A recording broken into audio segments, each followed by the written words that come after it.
We want to have consistency in our lives.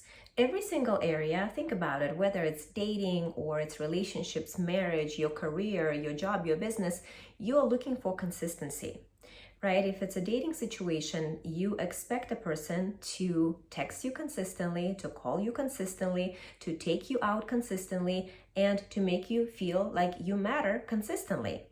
And if they don't do that, you know that you're probably not a priority to them. You know that you're not very important to them. Same thing with your job. If your job is paying you consistently, you know that they are appreciating your services. And if they started paying you, they stopped paying you consistently, you would be out the door because this is not what you signed up for.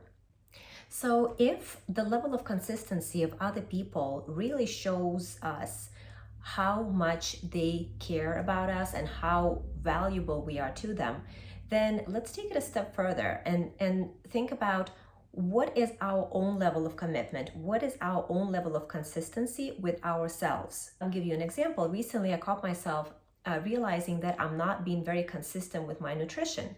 I used to be very, very diligent and very consistent with my nutrition. I used to eat smaller portions and I would eat it every 3 to 4 hours because that would really boost my metabolism and keep me in really good shape.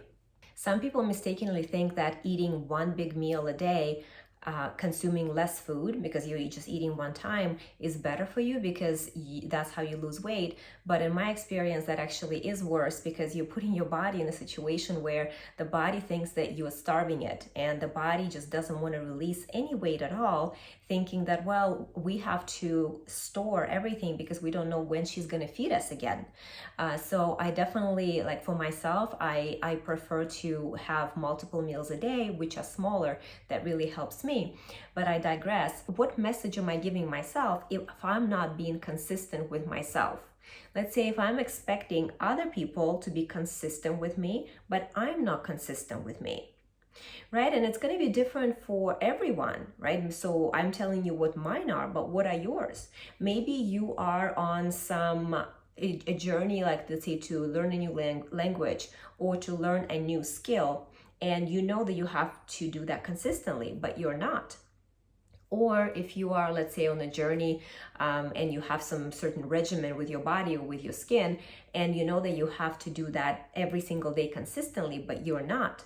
So whenever we are missing those things and we're not giving that consistency to ourselves, what happens is we can't really be expecting it from other people. Like there's some dishonesty here, right? When we can't even be truthful and consistent with ourselves, we can't expect it from other people. It's almost like you know what is the right thing to do. You know that this is what you promised yourself. Like let's say you promised yourself that you're going to be going to the gym because you're on a certain regimen with your workouts, but you're not doing that. So literally every time that you bail and you don't do that, you give up on yourself. When someone is not being consistent with us, it tells us that this person probably doesn't value us. So what does that mean? Using the same logic, when we're not being consistent with ourselves, when we're not following up on our own promises to ourselves, I think that subconsciously we are telling ourselves that we are not important enough or we're not worthy enough to actually give ourselves consistency. And you may notice that if you are breaking those promises to yourself, like let's say you are not going to the gym as you said that you would, you keep bailing on yourself, then every time you do that, you are chipping away at that level of trust with yourself, and you are telling yourself on a subconscious level that you are not worthy of that level of consistency, even with yourself. And self-love, self-respect, self-confidence, I feel that it's a verb. It's not an adjective. I believe in affirmations and I have affirmations in a lot of my courses. I definitely think there is a place for that.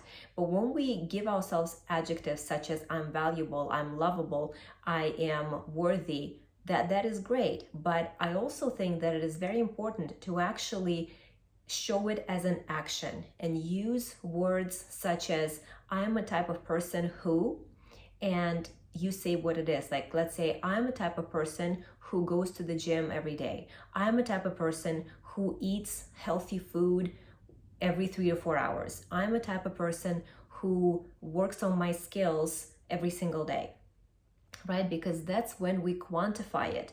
That's when we actually can see what we are doing, like with our own actions, and not just putting words to it saying that, oh, we are valuable, we're lovable, we're all that. So I think it's a combination of both, but following up on it actually with verbs and keeping your own promises, that is going to be huge.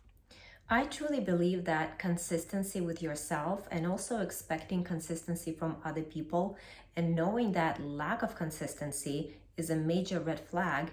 This is one of the things that I talk a lot about in my course Dominion, which is my #1 course to develop confidence and magnetism. And that's how you become irresistible to absolutely everything in life. I'm going to link that in the description box if you want to check it out. Feel free to put it in the comments. What is the biggest thing that you can start to be more consistent with and that would make the biggest difference in your life?